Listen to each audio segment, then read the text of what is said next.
कोई जवाब किसी को इनसे लेना है या आपको लग रहा है कि दोनों ने नहीं? I need to ask, diplomat साहब, आई नीड टू आस्क। अच्छा एक जवाब। आपने शुरुआत में नेशनल इंटरेस्ट की बात की, रिजीम चेंज को अगर हम के मुद्दे को अलग रखें, आपने नेशनल इंटरेस्ट की बात की, टैंकर्स की बात की कि 2 टैंकर्स को आने दिए गए, वो किस से बात करके टैंकर्स आए? यही मैंने उत्तर दिया। कौन कि सी सरकार से बेशक भारत सरकार ने बात की और वो टैंकर्स आए? मैं बता रहा हूं, वो सरकार जो बहरीन पे, यूएई पे, सऊदी अरब पर हमला कर रही है, हमारी कुशल विदेश नीति थी, उस सरकार से बात करके हमने शिवालिक ले आए और नंदा देवी ले आए। वन स्लाइड करेक्शन, जितने भी मिडिल ईस्ट कंट्रीज में हमला हुए हैं वो यूएस बेसिस पर हुए हैं, प्रिसिशन स्ट्राइक, कोई भी स्कूल में नहीं हुआ। सकता वीडियो मैडम, बहरीन में जहां मैं रुका था, जिस बिल्डिंग में मेरी स्पीच थी अभी दिवाली के समय, उस पर हमला हुआ है, वीडियो वो लोग मिसाइल डेब्री मना किया है उन्होंने। तो तानाशाह कहां पर है? हाँ, बहरीन की आवाज पर है। अगर आप वीडियो नहीं दिखा सकते बहरीन का, यूएई में 3 लोग डिटेन हो गए, तो तानाशाह कहां पर है? क्योंकि उनकी कुछ फॉरेन पॉलिसी है, वो अपने यहाँ ऐसा माहौल नहीं बनाना चाहते भय का, लेकिन वीडियो आ रहे हैं। अच्छा, दुबई एयरपोर्ट पर तो मारा ना, हम कह रहे हैं भारत के इंटरेस्ट पे अटैक की तो वीडियो आए ना। की बात करें, ये बहस मेरे साथ नहीं, मुझे बस सवाल पूछना था। भारत के इंटरेस्ट की अगर बात करें तो किससे बात करके भारत अपनी टैंक्स निकाल रहा है? आप मुझे एक सवाल का जवाब दे दीजिए, दोनों। अमेरिका अगर ईरान पर कंट्रोल करता है, क्या वो भारत के हित में है या नहीं? मैं यही कहना चाहता हूं, जो ईरान पूरी दुनिया से दुश्मनी ले रहा है, मोदी जी उससे अपना काम निकलवा ले रहे हैं, ये बड़ी बात है। ये उत्तर सवाल का जवाब दीजिए। अगर अमेरिका ईरान के कंट्रोल में, अगर अमेरिकन कंट्रोल में रहे ईरान, तो वो क्या भारत के हित में है या नहीं? अमेरिकन कंट्रोल में रहे तो मोदी जी की रिजीम गिरेगा तो अमेरिका आएगा ही ना, तेल की बात कर रहे हैं। हाँ। क्या वो भारत के हित में है या नहीं?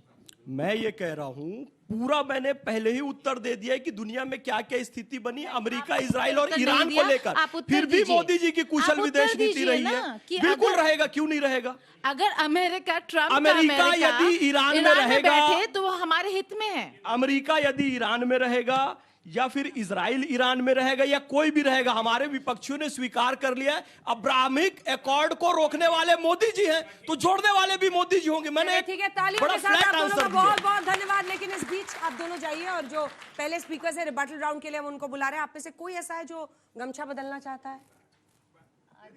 आइए, बदलिए बदलिए बदलिए। तो नीले गमछे वाले 1 2 3 4 5 6 और एक सफेद गमछे वाले जा रहे हैं। तो इधर भी कई लोग हैं जो 1 2 3 4। आपको कौन सा गमछा लेना है? नीला, ठीक है।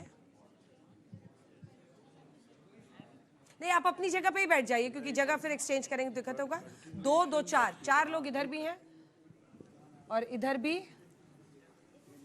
4 5 लोग हैं। चलिए लास्ट में काउंट करेंगे। रिबटल राउंड, जो बच्चों के भी सवाल थे, जो जजेस के सवाल हैं, कोई फ्रेश सवाल हो गीता के मन में अगर अभी नहीं चलिए, आपका 1 मिनट का समय अभय दुबे जी, रिबटल राउंड का शुरू होता है। मेरे साथी ने कहा कि इब्राहिम अकॉर्ड के लिए देखिए मोदी जी अलगाव के प्रतीक है क्या? मोदी जी युद्ध के प्रतीक है क्या?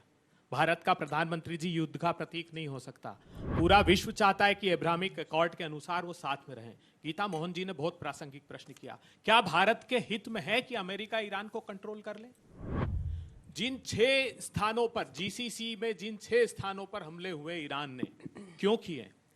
क्योंकि कतर में अल उदय एयरबेस है, बहरीन में naval support activity Bahrain airbase है, कुवैत कैंप अफरीजान अली अल समेल एयरबेस है, संयुक्त अरब अमीरात में, सऊदी अरब में, ओमान में।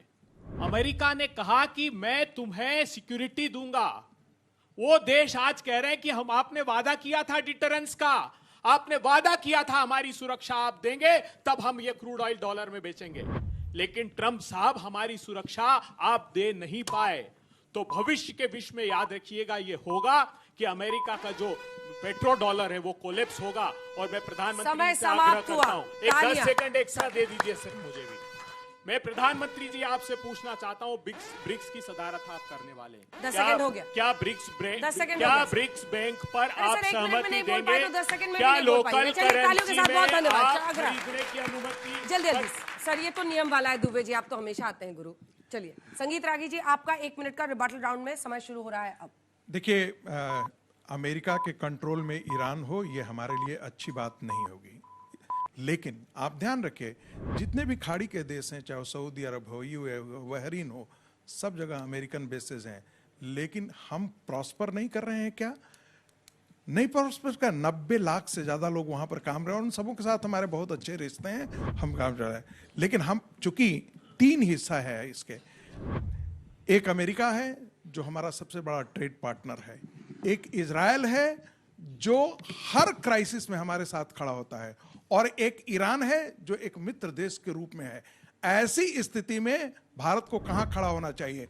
क्या किसी के साथ खड़ा होकर के दिखना चाहिए? नहीं दिखना चाहिए।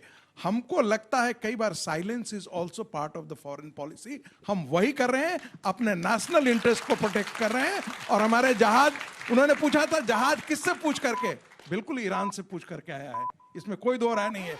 लेकिन इसका मतलब ये नहीं है कि वो रेजिम जो है रेजिमेंटेशन ऑफ माइंड करता है। समय समाप्त हुआ, समय समाप्त हुआ, समय फिक्स है, समय फिक्स है। अगले 2 पार्टिसिपेंट्स जल्दी से आ जाइए। बहुत बहुत धन्यवाद आपका, कोटि कोटि दुबे जी। प्रश्न और नहीं लेंगे हम लोग? नहीं, प्रश्न अब हो गया सर, पहले ही राउंड में, इसीलिए हमने प्रश्न ही ले लिया था आप दोनों से। आइए आइए जनरल सिवाच, आइए शुरू कीजिए सर। आपका 60 सेकंड का रिबटल राउंड शुरू होता है अब। ओके, तो लेट मी स्टार्ट विद जो मैडम ने सवाल पूछा हमारे टीम मेंबर से कि सवाल क्या, उन्होंने कहा कि बहरीन के ऊपर डेब्रीज गिरी थी और बहरीन और अरब वर्ल्ड के अंदर पिन पॉइंट टारगेटेड स्ट्राइक्स अरब लोगों के ऊपर नहीं हुई। तो मैं इस चीज़ को क्लैरिफाई करने के लिए, क्लैरिटी देने के लिए मैं एक सवाल पूछता हूं कि भारत के अंदर, दिल्ली के अंदर ईरान का दूतावास है। अगर अमेरिका ईरान के दूतावास पर हमला करेगा तो क्या वो भारत के ऊपर हमला होगा या पिन पॉइंटेड ईरान के ऊपर हमला होगा? इसका जवाब आप दे पाएंगे ईमानदारी से? तो ये जवाब उनका, उनके सवाल का या उनके डाउट का ये जवाब है। और भी कुछ है क्लैरिफाई करने के लिए? 19 सेकंड है सर, आप टाइम बड़ा खो रहे हैं, यहाँ सब लड़ रहे हैं टाइम के लिए। भाई ये लोग लड़ रहे हैं क्योंकि नेता लोग हैं, हमें फौजी हमारे पास कोई लड़ने का कुछ है ही नहीं, हमने क्या लड़ना है? जनरल सिवाच, आपका रिबटल राउंड में 60 सेकंड का समय शुरू होता है अब। देखो, ये सच्चाई है कि अमेरिका बार बार कह रहा है उसके 3 मिलिट्री एम थे कि एक तो रिजीम चेंज करना, एक कहीं ना कहीं न्यूक्लियर वेपन नहीं बनाने देना ईरान को, और तीसरा था कि उसके बेसिकली प्रॉक्सीज को वो एक प्रकार हेल्प ना करे। मगर आप देखें जैसे जैसे लड़ाई बढ़ती गई वो अपने एम चेंज करता रहा। आज उसने यू टर्न कर दिया डोनाल्ड ट्रंप ने, एंड गेम नहीं पता, वो चाहता है कि किसी तरीके से एक प्रकार ऑनरेबल एग्जिट हो जाए, वो हो नहीं रहा। क्योंकि क्या हो गया है, अमेरिका दलदल में फंस गया है, निकलने को कोई भी उसके पास तरीका नहीं, क्योंकि उसने माल के छत्ते पे हाथ मार दिया है। और जिस प्रकार से ईरान ने बड़े क्लेवरली इसको इकोनॉमिक वारफेयर बना दिया, एसिमेट्रिक वारफेयर बना दिया है, वो एक लगता है कि अमेरिका ने और इजराइल ने सोचा नहीं था। अब ये लड़ाई कहाँ खत्म होगी ये कहना तो मुश्किल है। जब तक ईरान के पास रॉकेट, मिसाइल और ड्रोन का भंडार है, ये लड़ाई चलती रहेगी। मैं एक पॉइंट बताना चाहता हूँ भारत के लिए। भारत ने सबसे, दोनों से रिलेशन अच्छे रखे। भारत एक ऐसा देश है जिसके रिलेशन इजराइल से भी अच्छे हैं, अमेरिका से भी अच्छे हैं, ईरान से। भारत ही एक ऐसा देश है जिसके 2 जो टैंकर हैं जो वापस आ गए और बड़ी आराम की। चलिए, इस बात पर तो सहमत है, इस बात पर सहमत है कि भारत की विदेश नीति को आप सही मान रहे हैं, अपनी अपनी जगह पर प्रस्थान करें।